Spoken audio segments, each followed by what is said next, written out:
नमस्कार, आप news foundation देख रहे हैं। मैं हूं आपके साथ वंदना। बीजेपी के द्वारा आज़ादी के अमृत महोत्सव को लेकर के वीर कुंवर सिंह की जयंती मनाई गई, लेकिन उसके तहत बिहार में राजनीति हो रही है। आपको बता दें कि कई तरह के बयान भी आने शुरू हो गए हैं। इसी क्रम में पहला तो अमित शाह ने जब उस कार्यक्रम को संबोधित कर रहे थे, उस दौरान ये कहे थे कि बिहार में जंगल राज को कोई भूल नहीं सकता है, इसको सभी लोग याद रखेंगे। हमारे साथ बात करने के लिए हैं आम जनता पार्टी राष्ट्रीय के राष्ट्रीय अध्यक्ष विद्यापति चंद्रवंशी।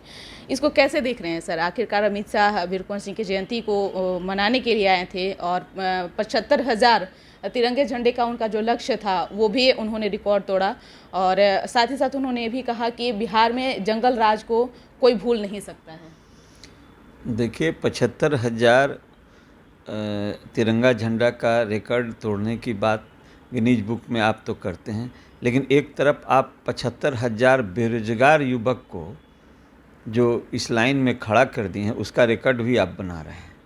ये समझने की ज़रूरत है कि आज 75,000 तिरंगा लेके राष्ट्रवाद के नाम पर बेरोजगार खड़ा है।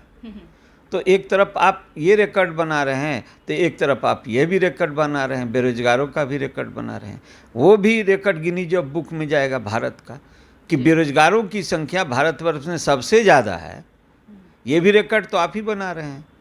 तो इसलिए बात जो करनी चाहिए वो सरकार बात करती नहीं है। जाति, धर्म, इन सभी बिंदुओं पर जनता को, वोटरों को गुमराह करते हुए जो सरकार आगे बढ़ रही है, और इसका परिणाम तो एक समय ऐसा आएगा कि सरकार के कंट्रोल से बाहर हो जाएगा। इसलिए चूँकि जो वास्तविक उसकी मूल आवश्यकता है, आप मूल आवश्यकता से किसी को भूख लगा है तो कितना देर आप भूखे रखिएगा, कितना देर झंडा पकड़ा के रखिएगा।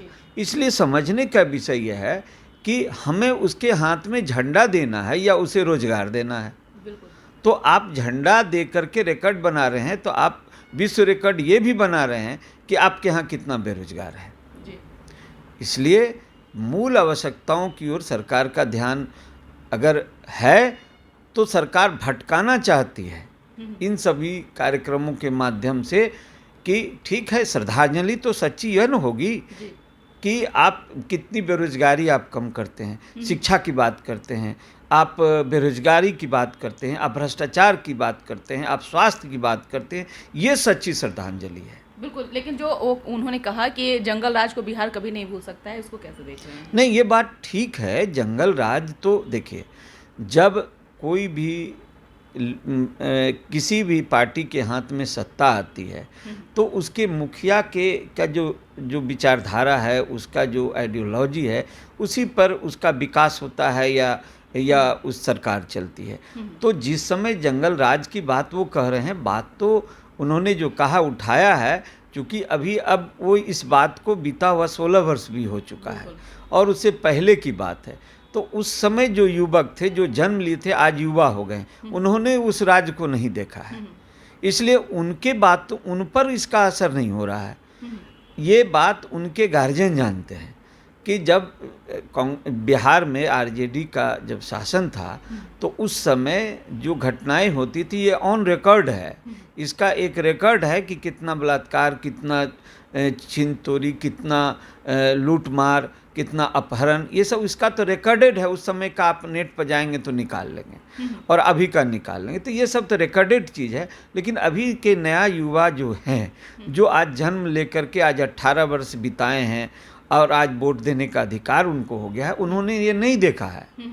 इसलिए उन पर ये बात का प्रभाव ज़्यादा हो नहीं रहा है। उनको तो सिर्फ शिक्षा चाहिए, उनको सिर्फ रोजगार चाहिए। इसलिए ये आपकी उन बातों में वो आने नहीं जा रहे हैं। इसलिए इसको समझने की ज़रूरत है भारतीय जनता पार्टी को कि हम कौन से विषय पर बात करें। आप शिक्षा की बात कीजिए, आप रोजगार की बात कीजिए, भ्रष्टाचार की बात कीजिए, स्वास्थ्य की बात कीजिए, वो समझेगा। और ऐसे कह देने से वो वर्ग समझेगा जिन्होंने उस शासन को देखा है। इसलिए इसकी आवश्यकता है युवाओं को पार्टी से जोड़ने के लिए और देश के भविष्य को सुधारने के लिए कि शिक्षा, रोजगार, भ्रष्टाचार स्वास्थ्य, इन सब विषयों की बात करनी चाहिए। बिल्कुल, एक तरफ ये भी देखा जा रहा है बिहार में कि दावत इफ्तार पार्टी लालू प्रसाद यादव की राबी आवाज़ पे दिया गया, उसमें सीएम नीतीश कुमार शिरकत किए और कई तरह के कयास लगाए जा रहे हैं। कहा यह भी जा रहा है कि बिहार में समीकरण बदल सकता है, कुछ भी। आप इसको कैसे देख रहे हैं? देखिए, लालू जी हमेशा दो बात कहते हैं। एक ये कहते हैं कि जब नीतीश कुमार बीमार पड़ते हैं तो जरूर कुछ होने वाला है, और दूसरा वो कहते हैं कि नीतीश जी के पेट में दांत है। तो आज क्या वो बात लालू जी का कहा हुआ, एक अनुभवी आदमी अपने हिसाब से जो भी उन्होंने कहा, सही गलत जो भी कहा, आज इफ्तार पार्टी में आ रहे हैं। मैं तो समझता हूँ कि आज आरजेडी के वोट बैंक में सेंधमारी करने के लिए नीतीश कुमार जी गए थे। ये मेरा व्यक्तिगत सोच है जी। इसलिए ये कहना कि तेजस्वी को मुख्यमंत्री बनाने के लिए माननीय मुख्यमंत्री जी इस कार्यक्रम में गए थे, ऐसी कोई बात हमारे समझ में नहीं आती है।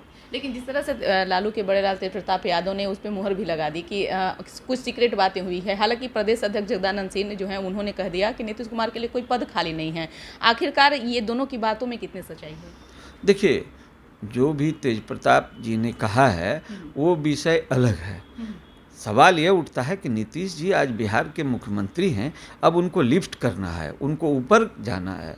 उनको वो दावेदार हैं, आज चाहे वो दावा करें या लोग दावा करें या उनके पार्टी के लोग दावा करें कि प्रधानमंत्री के उम्मीदवार हैं, राष्ट्रपति के उम्मीदवार हैं या उप राष्ट्रपति के उम्मीदवार हैं। तो ये सब जो उम्मीदवारी की बात की जा रही है, तो मुख्यमंत्री माननीय मुख्यमंत्री नीतीश कुमार जी इसके दावेदार हैं। बिहार में अब वो कोई ख्वाहिश नहीं रह गया कि हम बिहार में मुख्यमंत्री आजीवन बने रहें। इसलिए सवाल ये उठता है कि लिफ्ट कौन कराएगा? ये किसको इतनी शक्ति है कि माननीय मुख्यमंत्री जी को लिफ्ट करा दे? तो लिफ्ट कराने की बात जहाँ तक है, उसमें सिर्फ एक ही व्यक्ति लिफ्ट करा सकता है, वो देश के प्रधानमंत्री हैं, वो नरेंद्र मोदी जी हैं। और दूसरा न कोई दल न कोई पार्टी उन्हें कहीं लिफ्ट नहीं करा सकता है। इसलिए ये जो आप देख रहे हैं गठबंधन, यूपीए गठबंधन की ओर जो अब बिखर चुका है, उसके तरफ ये इस तरह की बातें, ये सब एक यूं ही फॉर्मेलिटी है जो इसमें वो गए हैं। और उस जाने से चूंकि नीतीश कुमार जी को वोट बैंक का फायदा था और वो सेंधमारी करने ही के ही से विचार से गए थे, क्योंकि लालू जी की जो बात कहे हैं पेट में दांत है, इसको भी याद कीजिए। इसलिए मेरा ये व्यक्तिगत कहना है कि ये जो इफ्तार पार्टी में वो गए हैं, वो तेजस्वी को मुख्यमंत्री बनाने के उद्देश्य से नहीं गए हैं। बिल्कुल। अध्यक्ष जी, मेरा एक सवाल है कि आए दिन आप देख रहे होंगे, खूब चर्चा में भी है, अखबारों में भी है, कई जगह छप रहा है कि नीतीश कुमार जो हैं अपने जो पहले सीएम हाउस में रहते थे उसको खाली करके वो 7 नंबर में शिफ्ट किए हैं। उसमें अगर बीजेपी की अगर कुछ भी ऐसी सहमति होती या कुछ भी ऐसा कुछ रहता तो कोई ना कोई बीजेपी के लीडर जरूर जाते। वो उन्होंने जब पूजा पाठ करवाया था उस वक्त भी कोई लीडर वहाँ नहीं पहुँचे। जब नीतीश कुमार खुद एंट्री कर रहे थे तो वो सम्मान के साथ में ना कोई बीजेपी के वहाँ नेता कोई ये थे। आखिरकार ये खिचड़ी किस तरीके की पकड़ी है? देखिए, एक बात समझने की है, भारतीय जनता पार्टी का जो रोल रहा 2020 के चुनाव में, ये रोल से नीतीश जी बहुत आहत हैं। और उनका आज जो वो कह दें कि उसमें रोल नहीं है, लेकिन माननीय मुख्यमंत्री जी के पटल पर, मस्तिष्क पटल पर वो बहुत गहरा असर डाला है। और उस असर का प्रभाव जो है आपको हमेशा दिखेगा और हर चुनाव में दिखेगा। अभी उपचुनाव हुआ उसमें भी दिखा आपको। और ये सब उनके मस्तिष्क पटल पर जो घाव डाला है भारतीय जनता पार्टी ने 2020 के चुनाव में, वो भूलने वाले हैं क्या? वो कभी नहीं भूल सकते हैं इस विषय। ये सारे जो घटनाक्रम आप देख रहे हैं, ये इसी का प्रभाव परिलक्षित होता है। बिल्कुल, बहुत बहुत शुक्रिया सर। तो आप सुन रहे थे कि क्या कुछ कह रहे थे आम जनता पार्टी राष्ट्रीय के राष्ट्रीय अध्यक्ष विद्यापति चंद्रवंशी, जिन्होंने साफ तौर से कह दिए हैं कि नीतीश कुमार दावत इफ्तार पार्टी में पहुंचे भले ही, लेकिन वो तेजस्वी यादव को मुख्यमंत्री बनाने नहीं बल्कि वोट की सेंधमारी करने पहुंचे हैं। साथ ही साथ इन्होंने अमित शाह को भी के ऊपर कहा कि अमित शाह को बेरोजगारी की बात करनी चाहिए थी, भ्रष्टाचार की बात करनी चाहिए थी, शिक्षा स्वास्थ्य की बात करनी चाहिए थी, न कि जंगल राज की, क्योंकि आज के युवा उन सब चीज़ों को भूल चुकी है और उन सब चीज़ों से वो परे हैं, क्योंकि उनको रोजगार चाहिए, उनको शिक्षा चाहिए, स्वास्थ्य चाहिए। तो इस पर ध्यान दे तो ज़्यादा बेहतर होगा। इस पर बस इतना ही। बने रहिए न्यूज़ फाउंडेशन के साथ। तब तक हमारे चैनल को सब्सक्राइब नहीं किए तो कर लीजिए और साथ ही साथ न्यूज़ फाउंडेशन के फेसबुक पेज को जरूर फॉलो करते रहिए। धन्यवाद।